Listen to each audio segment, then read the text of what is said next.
বন্ধুরা, আজকের গল্প আখের ফল। আখ ক্ষেত থেকে একটু দূরে থাকতো এক শেয়াল। তার খিদে লাগলে সে প্রায়ই যেত আখ খেতে। শেয়াল তো ভাই পণ্ডিত মানুষ, তাই সে আখকে বলে ইক্ষু, ক্ষেতকে বলে ক্ষেত্র, আর লাঠিকে বলে দণ্ড। উফ, খুব ক্ষুধা লেগেছে, যাই কয়েকটা ইক্ষু খেয়ে আসি। শেয়াল ইক্ষু খাওয়ার জন্য গেল সেই আখ খেতে।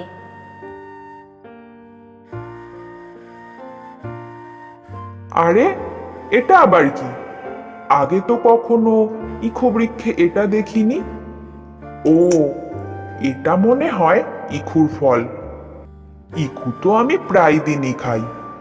ইক্ষু খেতে তো খুবই সুস্বাদু ও মিষ্টি। না জানি ইক্ষুর ফল কতই না রসালো ও মিষ্টি হয়। যাই, আজ তাহলে ইক্ষুর ফলই খাই।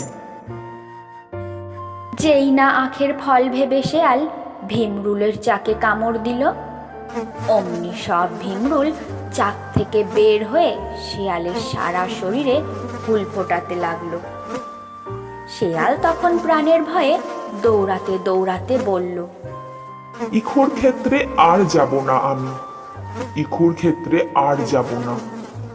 এদিকে ভীমরুলের কামড় সহ্য করতে না পেরে শেয়াল গিয়ে নদীতে ঝাঁপিয়ে পড়ল।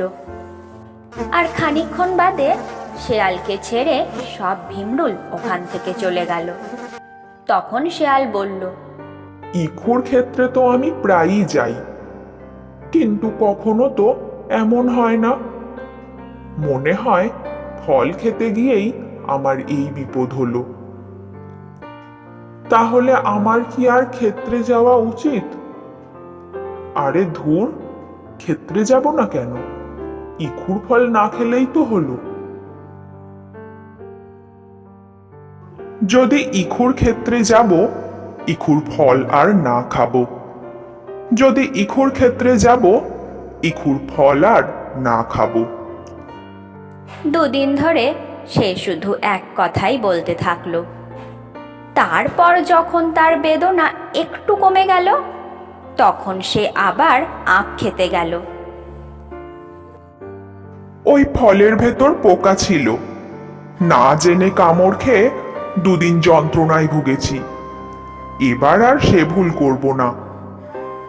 যদি ইক্ষুর ফল খাবো, আগে দণ্ড দিয়ে নাড়া দিব। শেয়াল লাঠি দিয়ে ভীমরুলের চাকে নাড়া দিল। অমনি শিয়াল আর যাবে কোথায়? ভীমরুলের দল এসে তাকে কামড়ে কামড়ে আধমরা করে ফেলল।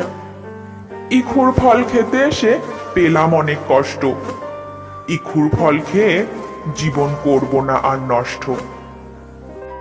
শেয়াল কোনো রকমে সেখান থেকে প্রাণ বাঁচিয়ে পালালো। সেই থেকে শেয়াল আর কখনো ইক্ষুর ফল খেতে যেত না। তাহলে বন্ধুরা, আজকের গল্পটি তোমাদের কেমন লাগলো সেটা কমেন্ট করে জানাতে ভুলো না কিন্তু।